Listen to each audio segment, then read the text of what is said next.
ఇంకా మనం simple stress అంటే ఏంటి, స్ట్రెయిన్ అంటే ఏంటి, అలాగే షియర్ స్ట్రెస్ అంటే ఏంటి, షియర్ స్ట్రెయిన్ అంటే ఏంటి అండ్ డిఫరెంట్ ఎలాస్టిక్ కాన్స్టెంట్స్ ఏంటి అనేది డిస్కస్ చేసాం. ఇప్పుడు మనం స్ట్రెస్సెస్లో ఇంకో టైప్ అయిన థర్మల్ స్ట్రెస్సెస్ అంటే ఏంటనేది డిస్కస్ చేద్దాం.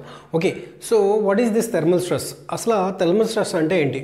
So the name indicates.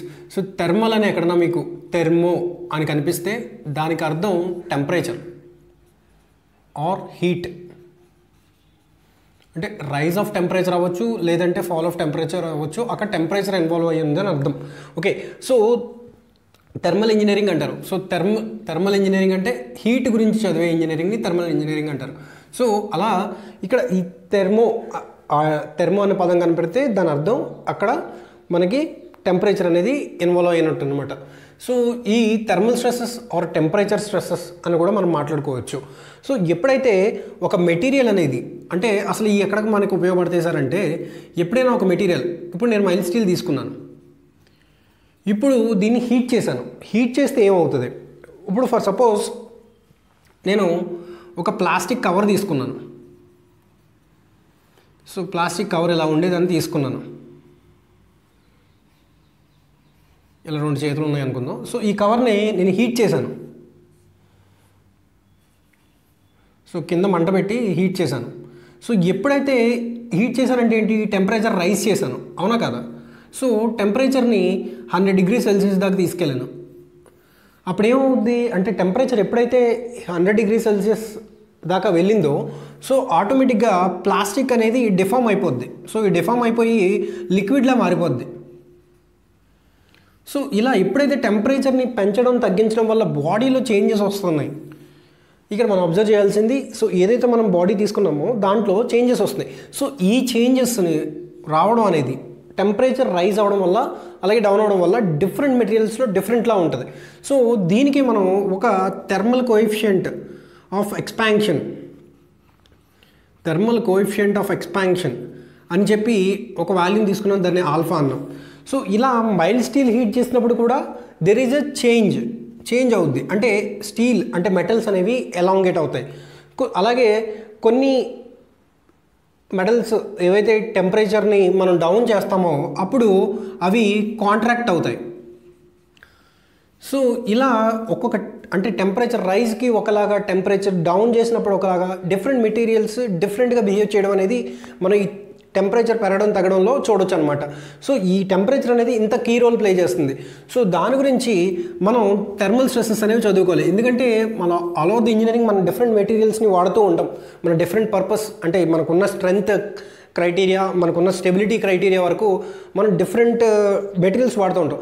అప్పుడు బయట ఎక్స్టర్నల్ టెంపరేచర్స్ అనేవి పెరుగుతూ ఉండొచ్చు. ఫర్ సపోజ్ ఇప్పుడు సమ్మర్లో మనం చూస్తూ ఉంటాం, ఏదైనా మెటల్ అనేది ఎక్కువ సేపు బయట ఉంటే, అంటే ఫర్ సపోజ్ కార్స్ ఉన్నాయి, కార్స్ మీద టెంపరేచర్ వేడి, అంటే ఎప్పుడైతే టెంపరేచర్ పెరుగుతూ, అంటే సన్ యొక్క టెంపరేచర్ పెరుగుతూ వెళ్తుందో, ఇలా కంటిన్యూషన్గా ఉండడం వల్ల సమ్టైమ్స్ ఒక ఎగ్ అనేది దాన్ని పగలగొట్టేసి దాని మీద వేస్తే ఆమ్లెట్ అయిపోవడం చూస్తాం మన సమ్మర్లో. దానికి కారణం, సో కంటిన్యూస్గా మెటల్స్ అనేవి టెంపరేచర్ని ఇండ్యూస్ చేసుకుంటాయి, అంటే ఎక్స్టర్నల్గా ఏదైతే టెంపరేచర్ ఉందో దాంట్లో తీసుకుంటాయి అనమాట.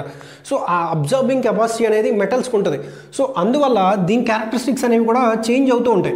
ఓకే, సో ఈ టెంపరేచర్ ఎప్పుడైతే పెరుగుతూ తగ్గుతూ ఉందో దానివల్ల స్ట్రెస్సెస్ అనేవి ఇండ్యూస్ అవుతాయి బాడీలో. సో అంటే అది సాగడం కానీ, లేదంటే కుంచించుకుపోవడం కానీ జరుగుద్ది. సో సాగితే మనం ఎక్స్పాన్షన్ అంటాం, కుంచించుకుపోతే కాంట్రాక్ట్ అయింది అని అంటాం.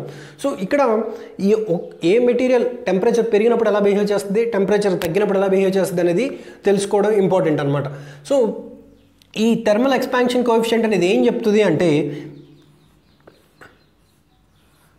ఒక డిగ్రీ సెంటిగ్రేడ్ నేను దాన్ని ఇన్ కేస్ ఇంక్రీజ్ చేస్తే, ఆ మెటల్కి నేను డిగ్రీ సెంటిగ్రేడ్ అనేది ఇంక్రీజ్ చేస్తే, అప్పుడు సమ్ వాల్యూ ఆఫ్ స్ట్రెయిన్ అనేది, అంటే ΔL/L, some value of elongation percentage అనేది దీంట్లో ఇలా ఉంటుంది అని చెప్పే ఈ థర్మల్ ఎక్స్పాన్షన్ కోఎఫిషియంట్ ఈ చాప్టర్లో చాలా ఇంపార్టెంట్ అనమాట. అంటే దాని గురించి తెలుసుకోవడం అనేది చాలా ఇంపార్టెంట్. ఓకే, సో ఇప్పుడు అసలు ఈ థర్మల్ స్ట్రెస్సెస్ అనేవి ఎప్పుడు కాజ్ అవుతాయి అని అంటే, ఇన్ కేస్ ఒక మెటీరియల్ని నేను టెంపరేచర్ ఇంక్రీజ్ లేదా డిక్రీజ్ చేసి దాన్ని అటు ఇటు మూవ్ అటు ఇటు మూవ్ అవ్వకుండా దాన్ని అబ్స్ట్రాక్ట్ చేసినట్టయితే, అంటే కదలకుండా దాన్ని హోల్డ్ చేసినట్టయితే అప్పుడు మాత్రమే దాంట్లో టెంపరేచర్ స్ట్రెసెస్ అనేవి ఇండ్యూస్ అవుతాయి. ఎందుకు అలా అవుతాయి సార్ అంటే, ఇన్ కేస్ ఒక మెటీరియల్ ఫ్రీగా మూవ్ అయితే కనుక దాంట్లో ఎటువంటి టెంపరేచర్ స్ట్రెసెస్ ఉండవు. ఎందుకంటే అది ఫ్రీగా వెళ్ళిపోతుంది, ఫ్రీగా అలాంగేట్ అవుతుంది, లేదంటే ఫ్రీగా కాంట్రాక్ట్ అవుతుంది. సో అలాంటప్పుడు దాంట్లో స్ట్రెస్ ఏ ఉండదు. స్ట్రెస్ అంటే ఏంటి, మనకి రెసిస్టెన్స్ ఆఫర్ చేయాలి. ఏదైనా ఎక్స్టర్నల్ లోడ్కి లేదా ఎక్స్టర్నల్ చేంజ్కి మనకి ఏదైతే రెసిస్టెన్స్ వస్తుందో దాన్ని మనం స్ట్రెస్ అన్నాం. సో ఇక్కడ free to expand, free to move అంటే ఫ్రీ టు కాంట్రాక్ట్ అన్నప్పుడు ఇంకా దాంట్లో ఏమీ ఎక్స్టర్నల్గా రెసిస్టెన్స్ ఉండదు కదా. సో ఎప్పుడైతే దాని మూమెంట్ని మనం ఆపేస్తామో, సో ఎప్పుడైతే దాన్ని కదలకుండా ఎప్పుడైతే ఆపేస్తామో అప్పుడు దాంట్లో స్ట్రెసెస్ అనేవి ఇండ్యూస్ అవుతాయి. సో దాన్ని మనం టెంపరేచర్ స్ట్రెసెస్ అంటాం. ఈ టెంపరేచర్ స్ట్రెసెస్లో ఎక్కువగా ఇంపార్టెంట్గా మనం తెలుసుకోవాల్సింది ఆల్ఫా థర్మల్ ఎక్స్పాన్షన్ కోఎఫిషియంట్. అలాగే డిఫరెంట్ మెటీరియల్స్కి డిఫరెంట్ ఎక్స్పాన్షన్ కోఎఫిషియంట్ ఉంటుంది. అందులో ముఖ్యంగా మనం తెలుసుకోవాల్సింది స్టీల్కి alpha equal to 12 × 10⁻⁻6 per centigrade thermal expansion coefficient ఉంటుంది. యాజ్ ద సేమ్ వే మనకి కాంక్రీట్ కూడా 12 × 10⁻⁻6 డిగ్రీ పర్ సెంటిగ్రేడే ఉంటుంది. సో ఇలా ఉండడం వల్ల 12 × 10⁻⁻6 డిగ్రీ సెల్సియస్ రెండింటికి సేమ్గా ఉండడం వల్ల అది మనం కాంక్రీట్లో స్టీల్ని ఇండ్యూస్ చేయడానికి ఉపయోగపడుతుంది. ఎందుకంటే ఇప్పుడు ఇది 12 × 10⁻⁻6 పర్ సెంటిగ్రేడ్ కాంక్రీట్ మూవ్ అయితే దానితో పాటు నేను వస్తున్నాను అంటూ మన స్టీల్ కూడా సేమ్ అలాగే మూవ్ అవుతుంది. అలా కాకుండా డిఫరెంట్గా మూవ్ అయితే ఇది ముందుకు ఎలాంగేట్ అయిపోద్ది, స్టీల్ అనేది ఎక్కువ ఎలాంగేట్ అయితే ముందుకు ఎలాంగేట్ అయిపోద్ది, కాంక్రీట్ అనేది వెనకాల ఉంటూ దీంట్లో షియర్ క్రాక్స్ వచ్చే అవకాశం ఉంటుంది. సో అందుకని ఎప్పుడైతే ఈ రెండు ఒకే విధంగా మూవ్ అవుతాయో అప్పుడు పార్టికల్ డిస్ప్లేస్మెంట్ అనేది కూడా ఒకేలా జరుగుతుంది. సో మనకి ఫెయిల్యూర్ వచ్చే ఛాన్సెస్ అనేవి తగ్గుతాయి. సో ఇలా మన టెంపరేచర్ స్ట్రెసెస్ అనేవి ఉంటాయి. సో ఇక్కడ మన ఆల్ఫా అంటే ఏంటో అర్థమైంది కదా. సో ఈ ఆల్ఫాని బేస్ చేసుకుని మనకి ఇంపార్టెంట్ ఫార్ములాస్ ఉంటాయి, అవి ఏంటనేది చూద్దాం. సో ఇవి థర్మల్ స్ట్రెసెస్ అండ్ స్ట్రెయిన్స్లో చాలా important. So thermal strain, so strain అనేది ఆల్ఫా టీ అన్నాం. ఆల్ఫా అంటే ఏంటి ఆల్రెడీ మనం డిస్కస్ చేసుకున్నాం, thermal expansion coefficient. So expansion coefficient right. So thermal expansion coefficient. T అంటే rise in temperature or fall in temperature, అంటే టెంపరేచర్లో ఉన్న change. So change in temperature, so rise అవ్వచ్చు లేదంటే ఫాల్ అవ్వచ్చు. సో దీని నుంచి మన థర్మల్ స్ట్రెయిన్ అనేది ఈ ఫార్ములా ఎలా వచ్చిందో చూద్దాం. సో ఇక్కడ మనకు తెలుసు పర్ డిగ్రీ సెల్సియస్ అంటే ఒక డిగ్రీ సెల్సియస్ పెంచినా తగ్గించినా దాంట్లో వచ్చే చేంజ్ని మనం ప్రపోర్షనేట్గా అంటే change in length by original length తీసుకుంటే ఒక వాల్యూ వచ్చింది. సో దాన్నే మనం థర్మల్ ఎక్స్పాన్షన్ కోఎఫిషియంట్ అన్నాం. ఇప్పుడు 10 degrees పెంచితే 1 degree ఎంతో నాకు తెలుసు. So 12 × 10⁻⁻6 per centigrade. Okay, so ఇంత నాకు స్ట్రెయిన్ వస్తుంది ఒక ఇన్ కేస్ మైల్డ్ స్టీల్ అయితే. సో అలా నేను 10 degrees పెంచితే 10 × 12 అవుతుంది. సో ఇలా 10 × 10⁻⁻6 × 12. సో ఇలా మనం స్ట్రెయిన్ అనేది ఎంత పెంచితే ఎంత చేంజ్ అవుద్ది అనేది మనకి ఎక్స్పాన్షన్ కోఎఫిషియంట్ వాడడం ద్వారా తెలుస్తుంది. సో దీని నుంచి నేను థర్మల్ స్ట్రెస్ అంటే ఎలా తెచ్చుకోగలనా? సో దీని నుంచి థర్మల్ స్ట్రెస్ తెచ్చుకోవాలంటే ఏంటి, మనకి స్ట్రెయిన్ ఈక్వల్ టు ఈ ఆల్ఫా టీ. సో మనం ఆల్రెడీ లాస్ట్ క్లాస్లో అంటే ఏదైతే మనం simple stress and strains discuss చేసుకున్నామో అప్పుడు మనం ఒకటి కనుక్కున్నాం, ఈ equal to stress by strain అంటే మనకు ఆల్రెడీ డిస్కస్ చేసుకున్నాం. సో నాకు ఇందులో థర్మల్ స్ట్రెస్ అంటే ఇది, థర్మల్ స్ట్రెయిన్ ఏదైనా అదే రేషియో కదా. సో ఇప్పుడు ఈ స్ట్రెయిన్ నేను ఇటు తెచ్చుకుంటా, ఈ ఇంటూ అంటే Young's modulus into strain equal to stress, nothing but ఇది థర్మల్ స్ట్రెస్, ఎందుకంటే ఇక్కడ థర్మల్ స్ట్రెయిన్ తీసుకున్నాం కాబట్టి. ఓకే, సో దాన్ని బట్టి నాకు ఏమవుద్ది, సిగ్మా ఈక్వల్ టు అంటే సిగ్మా టీ అంటే థర్మల్ స్ట్రెస్ ఇంటూ స్ట్రెయిన్ అంతా ఆల్ఫా టీ, అంతే కదా, thermal strain alpha T. So sigma T equal to ఈ ఆల్ఫా టీ. సో ఇక్కడ నాకు థర్మల్ స్ట్రెస్ ఈక్వల్ టు ఈ ఆల్ఫా టీ వచ్చిందనమాట. So next in case expansion అనేది అలౌ చేశాడు, అంటే ఎక్స్పాన్షన్ అనేది ఫ్రీగా అలౌ చేశాడు. సో అప్పుడు థర్మల్ స్ట్రెస్ ఏమైనా డెవలప్ అవుద్దా? మనం ఆల్రెడీ లాస్ట్ క్లాస్లో అంటే మనం ఆల్రెడీ డిస్కస్ చేసుకున్నాం ఇంతకుముందే. సో ఎక్స్పాన్షన్ అనేది ఎప్పుడైతే ఫ్రీగా ఉంటుందో అప్పుడు థర్మల్ స్ట్రెస్ ఏమవుద్ది, అందులో ఏమైనా థర్మల్ స్ట్రెస్ ఇండ్యూస్ అవుతుందా? అవ్వదు. సో థర్మల్ స్ట్రెస్ అనేది జీరో అవుద్ది. ఎక్స్పాన్షన్ అనేది ఫ్రీగా ఉంటే అందులో ఎటువంటి స్ట్రెస్ అనేది బేసిక్స్ అనేది చూసాం. So what is thermal stress, what is thermal strain అని. ఇప్పుడు ఆ థర్మల్ స్ట్రెస్ స్ట్రెయిన్ అనేది కాంపోజిట్ సెక్షన్స్లో బేస్డ్ ఆన్ ఆల్ఫా, అంటే మన ఎక్స్పాన్షన్ కోఎఫిషియెంట్ని బేస్ చేసుకుని అవి ఎలా వేరీ అవుతాయి అనేది చూద్దాం. ఓకే, సో కాంపోజిట్ సెక్షన్ అంటే ఏంటి? రెండు లేదా అంతకన్నా ఎక్కువ మెటీరియల్స్ కలిపి ఒక సెక్షన్లా బిహేవ్ చేయడం, అంటే లోడ్ తీసుకోవడానికి ఒక సెక్షన్ లాగా బిహేవ్ చేయడం. ఓకే, సో మనం డిఫరెంట్ కేసెస్లో different loading conditions and based on the availability of material base చేసుకుని మనం డిఫరెంట్ మెటీరియల్స్ వాడాల్సి ఉంటుంది అనమాట. ఇన్ కేస్ ఫ్లోరింగ్ చేస్తున్నప్పుడు కింద కాంక్రీట్ వాడితే పైన మనం అంటే ఫ్లోర్ నీట్గా కనపడడానికి మనం టైల్ వాడతాం. సో అలాగే రెండు గ్రిడ్డర్స్ మధ్యలో కూడా ఒక్కోసారి వుడ్ని పెడతాం, అంటే రెండు స్టీల్ గ్రిడ్డర్స్ మధ్యలో ఒకసారి వుడ్ ప్లేస్ చేయాల్సి ఉంటుంది. ఓకే, సో ఇలాంటప్పుడు ఈ మూడు అంటే ఈ రెండు స్టీల్ మధ్యలో వుడ్, సో ఇలా డిఫరెంట్ మెటీరియల్స్ని కలిపి వాడడాన్ని మనం కాంపోజిట్ సెక్షన్ అంటాం. ఓకే, సో ఇప్పుడు ఒక సిచ్యువేషన్లో నేను స్టీల్ అలాగే వుడ్ని కలిపి వాడాను. ఓకే, సో వుడ్ కలిపి వాడినప్పుడు దాని మీద లోడ్ పడింది. సో లోడ్ అనేది యాక్ట్ అవుతుంది. సో లోడ్ యాక్ట్ చేసినప్పుడు ఈ రెండు కూడా షేర్ చేసుకుంటాయి. వాటి యొక్క దేని బేస్ చేసుకునేది?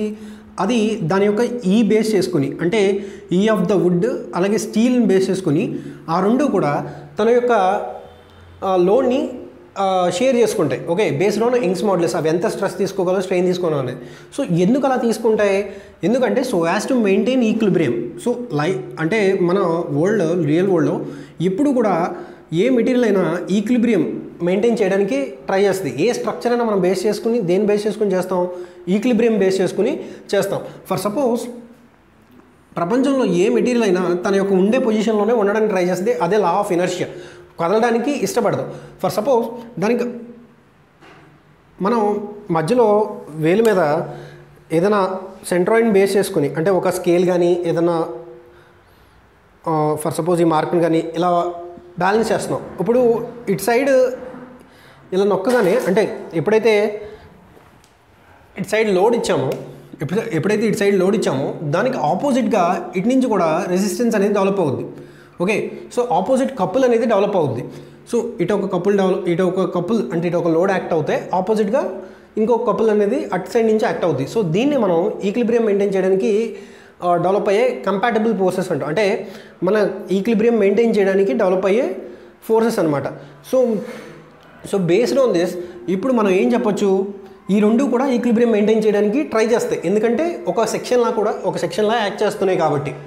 ఓకే, సో ఇప్పుడు alpha of the steel and alpha of the wood base చేసుకుని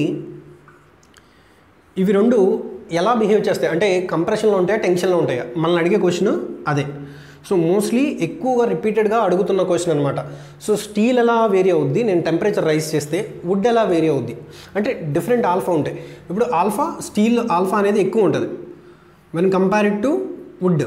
ఓకే, ఎందుకంటే వుడ్ బర్న్ అయిపోద్ది కాబట్టి ఎక్కువ ఎక్స్పాండ్ అవుతాం. Okay, so heat and rise and temperature ఎక్కువ హీట్ చేస్తే సో ఈజీగా బర్న్ అయిపోద్ది కాబట్టి దీనికి ఎక్స్పాన్షన్ తక్కువ.